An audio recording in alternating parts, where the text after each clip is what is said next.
Hello there. So we've made it through the first module in the course, and we're going to start looking at Module 2. Now, in Module 1, we focused on what is called human inference. In other words, when you're given some information, what do you infer from that information? And we saw that there's some pitfalls there. Sometimes information is presented certain ways that causes us to have incorrect inference, and so we focused on how to look at data, how to gain inference from it, and how to critically think and look at information that's presented to us. Now, in Modules 2 and Module 3, we're going to switch and we're going to look at what is called statistical inference. And so these are going to be topics that you would more traditionally see in a statistics course. And so what exactly is statistical inference? So I'm going to talk about it just a little bit in more general terms, and then you're going to see some stuff throughout this week to kind of get you started there. So in the field of statistics, basically what we're doing is oftentimes researchers are interested in some very large group, and in fact the group is so large that they can't look at everyone in that group. And so because of that, they can only look at a part of the group. And so what we focus on is how can we take the information from that small piece of the group to make inference or to learn about the larger group. And so that's going to kind of be the theme as we move forward in the course. Now, of course, if you're going to learn about someone or something, you probably have to collect some data. And so one of the very first things that we're going to look at in this module is surveys. Surveys are a very popular way to collect data about people. But just because you send out a survey, it doesn't necessarily mean that you can get good data. And so we're going to talk about first how to write survey questions and how to write good survey questions, because if you write bad survey questions, then you really can't make good inference, or you can't really learn about people based off of poorly written survey questions. You're also going to look at some surveys that are sent out, and really I shouldn't call them surveys, they're actually called push polls, but they're sent out in the guise of a survey, and they act like they want to gather information, but really what they're trying to do is push a certain topic or idea on you. So you'll have a worksheet on push polls. So you're going to learn about good surveys. You're going to learn about how sometimes people try to trick you in thinking you're taking a survey, but really they're just trying to push information on you. So after you learn about how to write a good survey, we're going to talk about how to distribute that survey. And what you're going to find out is that we needed to take something that's called a random sample. So taking a sample randomly is very important, so you'll learn the definition of a simple random sample. And one thing to keep in mind here is, remember that in the last module we talked about how as humans, randomness is a very hard thing for us to really wrap our minds around. And so one of the things you're going to learn is, in order to take a random sample, we often have to use the aid of a computer. And that's because sometimes what we perceive as random is not actually random. And so you're going to learn about the definition of what a random sample is, and then you're going to learn about how we can use a computer to help us get a sample that meets that definition. The other things you're going to learn this week is we're going to learn 4 very important vocabulary words that we're going to use throughout the rest of the term. They are population, sample, statistic, and parameter. So when you get to those 4 words, make sure that you spend some time there and really understand that vocabulary, because we're going to use it for the rest of the term, and they really are 4 very important ideas. And so that's going to be the majority of what we look at this week. So again, we're going to start looking at this idea of statistical inference. How can we go out and collect data and then use that data to tell us about some group that we're really interested in? And so you're going to look at how to write good surveys, how to distribute those surveys, and then some other technical important vocabulary terms that we can use as we move forward. Now, eventually, you're going to have to write Beyond the Classroom 2, which will be the paper for Module 2. It is going to be a little bit harder and a little more time-consuming than the one for Module 1. Part of that project is going to be that you have to write a survey and distribute that survey to 25 people.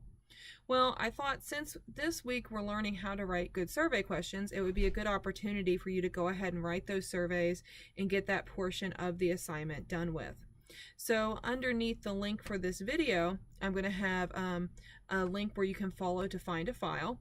And in that file, I'm going to outline the survey that you need to find. So it's going to be a worksheet that you can fill out with your survey. And so I want to take just a moment and talk about that. So the actual Beyond the Classroom 2, even though I'm not assigning it right now, if you want to look at the assignment for a reference, it is located on Sorry, give me just a second here. Page 215 of your workbook. And so you'll notice on there, if you go and you look at page 215, it's going to describe a survey. And so that survey is going to have 3 types of questions. So the worksheet that I'm going to post, the very first thing it's going to talk about is your survey topic. Your survey topic is 100% up to you. It can be something as silly as, you know, how do you like your peanut butter jelly sandwiches? What type of jelly do you want on it? Or something as serious as the presidential election, or something else going on in the news. It's 100% up to you, the topic is. The other thing you're going to decide is what group you want to survey. So what group of people are you going to want to send this survey out to?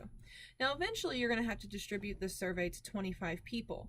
So for example, if your survey is about Disney World, you need to know 25 people that have been to Disney World so that you can give them that survey. So generally, broad topics are good. You know, topics that anybody can relate to and talk about is what you want to do. The other thing to keep in mind is, for example, if you're going to ask people whether or not they enjoy using an iPhone, again, you're going to have 25 people that use an iPhone. So just kind of keep that in mind when you're thinking about your topic and what group you're going to eventually distribute it to. Now, for right now, you know, you don't want to distribute it to anyone. We're only going to write the survey. Now, when you write the survey can only have 3 questions. The first question needs to be a rating scale. You need to have one that's an essay question and one that's a multiple choice where the only options are yes or no. So the hardest one, or the one that students have the most problem with, is the rating scale question. So let me take just a minute and talk about it. A rating scale question asks someone's opinion and asks them to rate something on a certain scale. So for example, let's say I was interested in people and their gym habits, and I asked people, on a scale from 1 to 5, how often do you go to the gym? There are problems with this question. The first one is you're not really asking their opinion. You're asking the frequency at which they go to the gym. If you ask someone a frequency, that's not a rating scale question. The other thing is, notice that I said on a scale from 1 to 5. I don't specify what the numbers from 1 to 5 actually mean, so it's hard for a person to pick the difference between 2 and 3. They might not know what those are because I haven't labeled them. A better question that would be a rating scale question would be, on a scale from 1 to 3, how would you rate the equipment at your gym?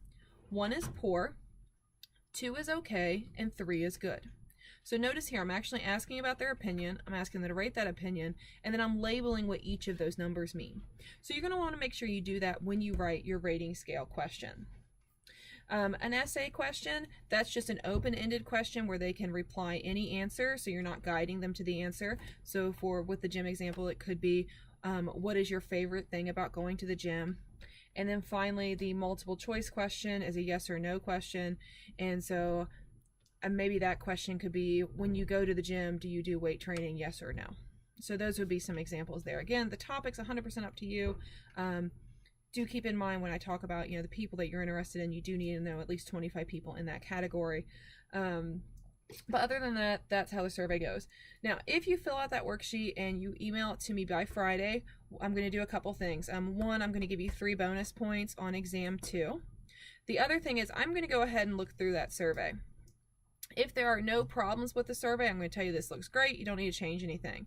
But if I do notice some stuff that needs to be changed, I'm going to email that back to you, and that way you'll get that feedback and you can go ahead and fix your survey, and that part of Beyond the Classroom 2 will already be done and you don't have to worry about it. Now, as always, if you have any questions, please feel free to use that discussion board, send me an email. I'm more than happy to help, and I will talk to you later.